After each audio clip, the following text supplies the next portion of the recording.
I'm a really big believer in the value of a retreat, period. Now we have new members, and now we have to be more thoughtful about creating an opportunity for those individuals to learn about who we are and what's changing in our landscape. This is In the Know with ACCT, the voice of community college leaders. I'm Jacob Bray. On this episode of In the Know, David Connor, our communications director, and Colleen Allen, our director of retreat and evaluation services, interviewed Rosie O'Neill, an ACCT board member and trustee at Northern Virginia Community College, about board retreats. They all have extensive experience with retreats and have valuable perspective to offer. Well, thank you for having me again. I'm delighted to engage in these conversations. I'm a really big believer in the value of a retreat, period, whether it's a board or a functioning unit at an organization, in that it gives time for that cohort of individuals, that team, to be off the normal course of the day and to spend time with intention on a particular issue or topic. And the experiences that we've had typically circle around strategic planning, for example, or if there's a significant change in the region that is prompting reconsideration of your suite of offerings, for example. Our experience at the college is, quite frankly, mixed with regard to retreats. Because while retreats are really important, they're also one of those exercises that comes with mixed experiences from leadership. And in our world, our chair typically would be the individual that would host a retreat. And so since I've been on the NOVA board, we've had a few. We call them, either the chair retreat or some version of that language. In the system in Virginia, the chancellor holds a retreat every year, typically in October. It matches, from my point of view, unfortunately, with the time when we do our annual Congress. And since I've been on the ACCT board, it's something that I have to always negotiate. And so we're just in the middle of this conversation right now with my board, who's going to go to the Chancellor Retreat and who's going to go to the ACCT Congress. But when those two opportunities don't line up on the same week, then we try to go to that retreat. That's a different type of retreat. That retreat, I would say, is more about gathering people from the system to learn a little bit about new trends, to have some general conversation, get some insights on some new programs that are happening around the region. The chancellor has a time to meet with everybody and to talk about the mission and the vision. But at the school level, our retreats have been a little bit more targeted to thinking about what's happening at the college level. The first retreat I participated in with my first board chair was hosted by one of our longtime and outstanding four-year partners, George Mason University. We held a retreat there. It was a time when the president of George Mason was relatively new in his position, and so it was a really good opportunity for those of us that were new on the board to meet with somebody who was a really important partner for us. And at that retreat, one of the things that I really came away with was just getting to know people outside of what I would call a transaction environment on the board. And even though at our board meetings we have robust conversation, we evaluate what the committee work has been done, at the end of the day, it has an agenda. It has a very specific structure and order, and you just kind of flow through the items. That's very distinctive than being in a place where you have time to have a meal with somebody, share in a conversation, just really get to know somebody from a relationship point of view and building trust. So that was my first experience. Since then, we've had other types of retreats. Some of them are built around a particular topic. I think the last retreat we had was one about maybe 2 or 3 chairs ago, where we were talking about what the new strategic plan would look like. And that's kind of the last formal, I would say, retreat that we had. We did go into a strategic planning process in the subsequent year after a new president came on board, but that was less of a retreat and more of a formal working time to meet with the consultants that were going to help us through the process. So let me expand on this. How often do you guys do that? I mean, is it a regular annual on the board calendar that every June, the third Wednesday in June of every year, the board will have a retreat. No, it's not regular. And again, it's driven in large part by who the chair happens to be, how that individual has experienced positive or negative experiences in prior retreats, and other important things that are on our agenda. So in our college, we went through a presidential search 4 years ago. And so much of our work was circling around that really critical effort. That occurred. That year, we didn't have a retreat. The following year, when the new president came on board, we moved into a strategic planning process. And so that could have been a retreat, but it wasn't a retreat. Our priority was on really producing a plan. Going forward, one of the things that I always like to recommend to the chair, I'm vice chair this year, is to say, when and how will we build in the new retreat, especially as we have brought in new board members. That's really important. For a while, we had a board that had longer serving members, and so the relationships were already there. And many of our board members would come to the ACCT events, and that's a time for trust and relationship building. So even though it wasn't a formal retreat, it was a way to come together. Now we have new members, and now we have to be more thoughtful about creating an opportunity for those individuals to learn about who we are and what's changing in our landscape. So usually it seems to me that we generally get retreats that are either in response to something that's happened, or the ones that are more already planned, which the first one is more the case than the other. We recommend as a best practice that boards do plan an annual retreat and just have it on the board calendar so everybody knows when it is. I know there is resistance because, as you know, as a board member, you're not getting paid for this. It's a lot of people have regular full-time jobs. But your point about the value of taking the time, number one, getting to know your other board members, that allows you the space to do that. And that's feedback that we've gotten, on our evaluation forms that, and many of our consultants will start off the retreat with, pardon the jargon, but, an icebreaker. Mm-hmm. Tell a story about yourself. And then it kind of helps to start break down some of the barriers. Because when you only meet once a month or whatever your board schedule is, come in, do the business and get out.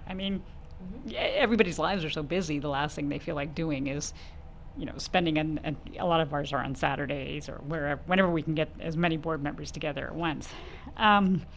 But to me, it sounds like what you're honing in on is the value of getting to know your other board members in a different way, and also kind of building on sort of an onboarding and orientation of, bringing in the new members, making them feel valued and that their voice matters. Any thoughts on that as an approach or or part of the value added? Mm-hmm. Right. No,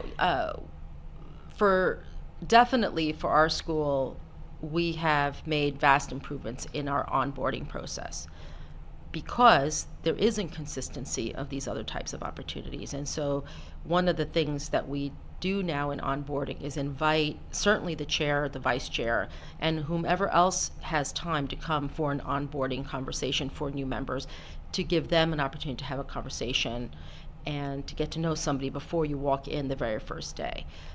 My personal onboarding was in conjunction with two other of my board mates that were starting exactly at the same time. And so it was a very, we were seated on one side of the table, and then there was just a parade of people led by the president on the other side of the table, and it was just kind of being in school. Ba-dum, ba-dum, we're just getting stuff. But there wasn't really conversation among the three of us. So that first board meeting was like, okay, so I only know you because I sat next to you for a minute. But there was not too much time. It wasn't until later that fall that the then chair had a chair's retreat, and we had a little bit more time to get to know each other.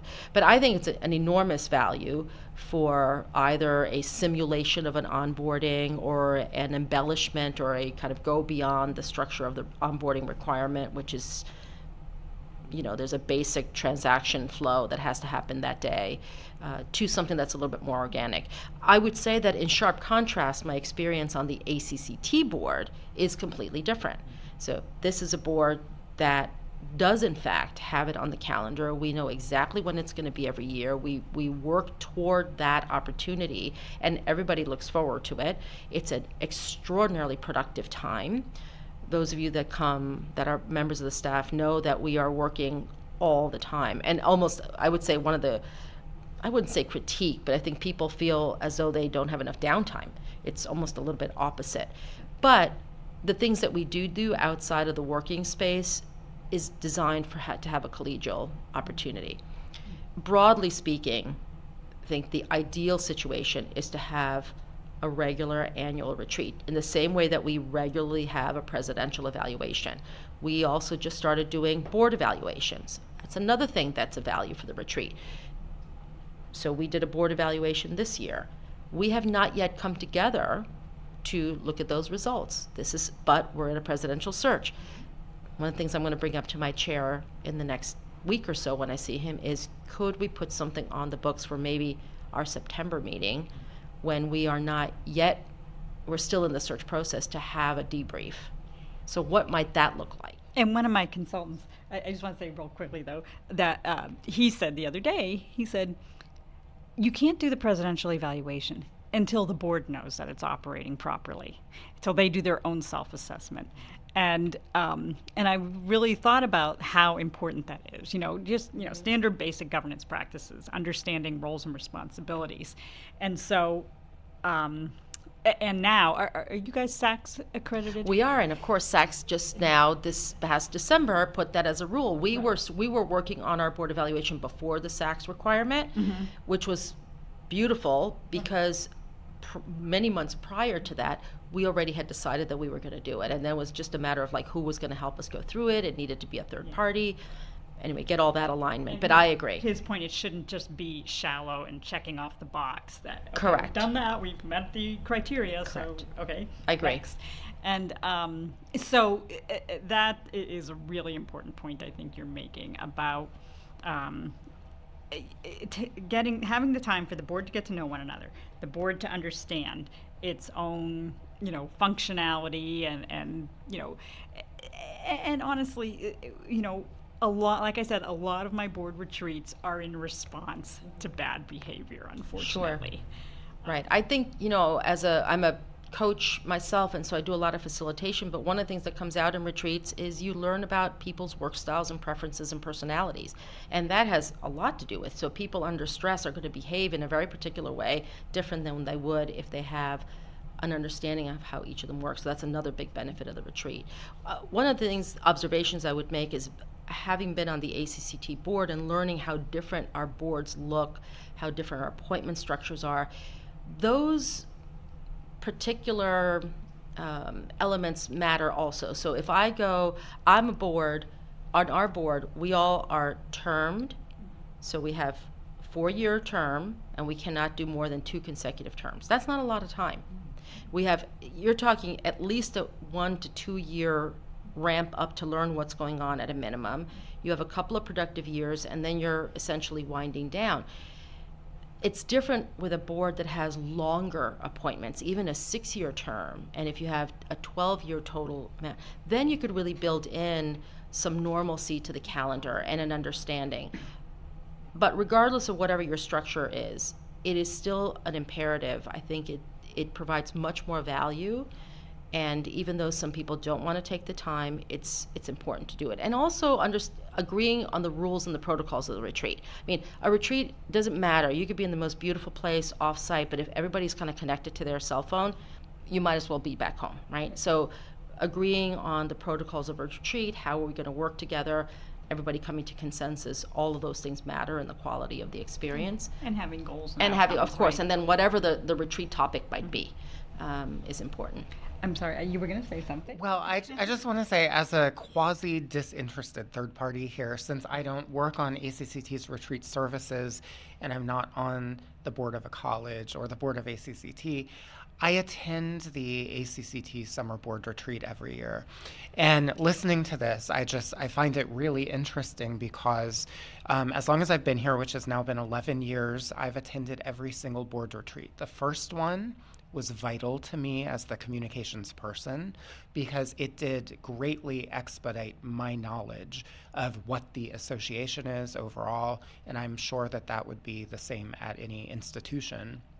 And who the board members are and what the business of this organization is, meaning the long-standing business, and also what's being done to drive it forward. And this is an annual event. It happens every single year, no matter what. And as you've been talking, I've been thinking about what if the board didn't do it. All that you would do, Rosie, is meet together a couple times a year. Literally twice. And go over some basic business. And the fact of the matter is we have a creative, industrious staff, but the planning that our board of directors does every year, bringing together the ideas and looking really from a bird's eye view, has propelled us forward every single year that I've been here. If we didn't do that, then we wouldn't have that. And I think a lot of the new board members each cycle wouldn't really know much about what was going on, no fault of their own. So I'm wondering how. And by the way, this board has never had to have an interventional retreat in any way. And I think it's probably because this relationship building is part of the process. New people become acculturated as they come in, as well as learning information. They get to know people, the culture. And in my experience, board members are always very grateful at the end, especially new ones. Wow, I learned so much. I get it. I feel like I get it, and I was included. So I guess the question that I have is, and I mean, this is naive sounding, but how could a body like this not do something like this at least semi-regularly and check in with themselves and the business that they're doing and the vision setting? Mm-hmm. Why doesn't this occur as a matter of course for everyone? I mean, I think it doesn't occur for a variety of reasons. One is that it could be an extra cost. Period. Mm-hmm. I mean, we gave up, for example, doing what had been a tradition at the college for many years, doing these board dinners at the end of, usually around the holidays, just to say thank you. It was a super nice, sweet event. But, if we're making choices on money and we're getting less funding from the state, we have to make some choices, and sometimes the choice is to do the nice thing, which would have been, it's another relationship building opportunity, and switch it for something else. So I think there's that. There's also the reason behind the constitution of boards are changing, and you have in the nonprofit and in the corporate world, you may have more of a experience with retreats. Retreats aren't always well managed, so let's start with that. If you don't really have a professional facilitator helping the board designing for the goals at hand, you end up having a situation that people feel like it wasn't a very productive time. And so it's really important to understand that carving out time and getting a professional facilitator and being clear in the pre-design work in order for the retreat to work is very important. As we want more younger people and people with a different set of experiences to come in, I think that community, I work with students every day, and I know that when I put together experiences around groups, that there's a lot more energy and a lot more engagement, and people feel very connected to the purpose. And so I think that as we're seeing a younger generation come into our boards, we have to acknowledge that that's a new style, and that some of our older generation board members may feel, they don't want to hang out with a bunch of young kids, but that's not why they're sitting on the board. And if that's why they're sitting on the board, then maybe they need to reconsider, why am I sitting on the board? I mean, this is about alignment. Then there's the presidents. Some presidents are going to be very much for retreats and board engagement, and I'm sure there's going to be presidents that are going to feel that, thank you very much, like hanging out with you guys once a month, but I'm not really, this is something that's my job, I want to do it. So anything that we do in best practice has to have alignment. Partnership, alignment, agreement, and creating modalities where people come together with specific goals, with professionals that can help you in that process to get the most out of it. And if you have had a bad experience with any of those dimensions, a bad facilitator, a bad location, maybe an individual that isn't really committed to the cause or to the experience, then that's going to inform future generations of boards. And if that person that had the bad experience rises to the leadership role, then forget about it, right? It's just not going to be something they're going to be willing to do despite requests from the rest of the board. So it's always about conversation and about coming to agreement. And one of the things I share with new board members is speak up. If you think this is valuable, then bring it up on the agenda. And if others believe that it's valuable, then you get some momentum going. But as a practice, no question that this is very unique opportunity to come together. Everybody should be doing it at least once a year, with real intentionality and with real purpose. So it's not just about getting together. It's getting together with purpose and with a deliverable in mind. And hopefully, if you are doing it on an annual basis, the board hasn't devolved into, dysfunction. Right. I mean, that's how we want to approach the idea of board development, board retreats, so that you're not at that point where, I've witnessed many, unfortunately, that are, board members are unable to speak to one another. And then it hurts the president as well, because without support of the board, and I'm sure you've heard, our folks talk about, the recruitment pool, and we have a college that will remain nameless that's about to go into a search that's going to have a very difficult time because the board has a very bad reputation. So it's I speak with bias that I do see the value of it and the importance of it, from the point of view of understanding your roles and responsibilities, setting goals, like you said, and getting to know one another. And I really do think, to some extent, the personal relationships among the board members might be almost the most important part of that. I agree 100%. I mean, your work is every day, all day. You don't think about it that way because you're involved in the other parts of your life.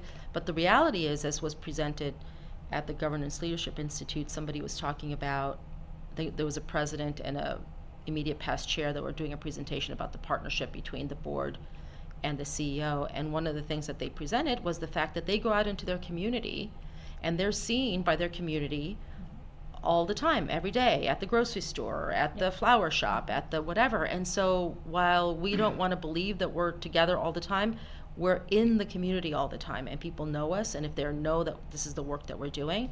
So again, the retreat is a place to kind of regroup and come back to what is the collective message? What are the agreements? How do we remember about our fiduciary responsibilities, which is more than just the finance, right? Other things. Do we understand that if something happens that we're going to refer things to the chair? Do we understand? So just even refreshing what the obligations are, right? The protocols, which can be forgotten in the day-to-day hectic. Nothing is scarier than having a situation and then having somebody shove a microphone and. I mean, I'm in Washington, D.C. These things happen all the time. I was at a drugstore once when the avian flu was going on, and somebody just kind of shoved a microphone in my face and said, "What did you think about that?" So that could happen in a college event, and I'd be completely out of context and caught off guard. So opportunities where we remind ourselves and being prepared is important. So that's another reason why I think a retreat is good. It's different than the work of the everyday board. So especially since, as you mentioned, we're at the Governance Leadership Institute for new trustees, and especially for new trustees who may be listening, who may not have served on a board like this before, and may be most familiar with staff retreats. Could you if you feel like it's appropriate, could you clarify what exactly you're talking about design-wise? That this doesn't involve obstacle courses and things like that sort. Not necessarily. Depends on who your facilitator Not is. necessarily, but it's a retreat in the sense of planning, business, and a variety of other. It's business in the sense of all relating back to the institution. Correct. Right? So I would say, and I'll have Colleen give her perspective on it, but this is a coming together, even if it's just for 4 hours, if you don't have a whole day, but it's coming together to realign on the mission, on the vision, on the plan, on opportunity. So to ask questions we don't normally get to ask. What is happening out there that we're not responding to? Where is there an opportunity for innovation? How can we be more creative? What are ways that we can be more bold in what we do rather than passive? It's just a time for conversation and then sparking some excitement around what might be new and coming to agreement on how we're going to transition into this new, because that often is the big trip up. I'm all in concept with you, but I'm not on the operation side, because the execution of new is really, really hard. You have faculty that get upset if you remove programs. You have students that were hoping to do one thing, but now there's a different set of offerings. And so transition is hard in general, even just aligning around how we transition to whatever comes up that is new. It's a very different conversation than a staff retreat, where you're really just trying to kind of get team spirit up and align on the tactics or what you're going to do that particular year, how our role's going to be different. Our roles are not going to be different. We're always going to be either elected or appointed board members, where our number one priority is to be diligent in the work of the college and support the president. So I'm not gonna, that job isn't changing.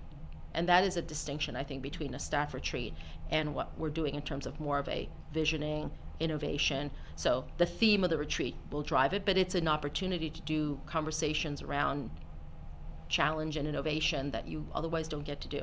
And again, a governing board looks at those things, the mission and the vision, sets the vision and revisits the vision occasionally, and that just isn't something that typically happens, or at least happens in a in-depth, sometimes meaningful way in a board meeting setting, right? Correct. That's all business. It's different. And the other thing I would say to add to that is that the other thing about a retreat that's very important is that you have to have members of staff available to clarify, to correct, because sometimes the board thinks they know everything, but they don't.